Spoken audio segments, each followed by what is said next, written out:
Les saluda el congresista Roberto Capiche.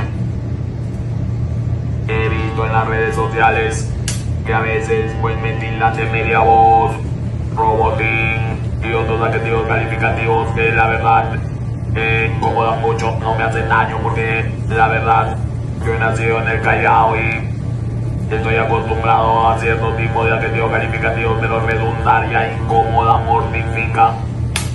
En el año 2022 me detectaron cáncer a la laringe y me hicieron una laringectomía y por eso esta voz es por el cáncer.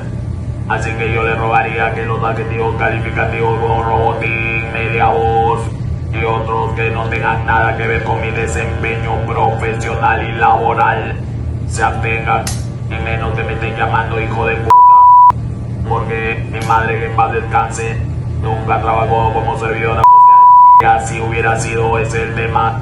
Nadie tiene derecho de tildar a nadie. Entiendo yo que en un país como el nuestro, donde se ha dejado de lado la salud mental, haya una que otra persona con una distorsión mental que utilice todos los adjetivos calificativos para tildar a otra persona porque no tiene los recursos académicos para quejarse. Pero si tienen algo en mi contra, si quieren saber algo de mí, entren a mis redes, y si no tienen redes o no pueden entrar a las redes, pueden venir a mi oficina y mostrarle todo lo que yo he hecho en estos 3 años de desempeño, 4 años de desempeño laboral.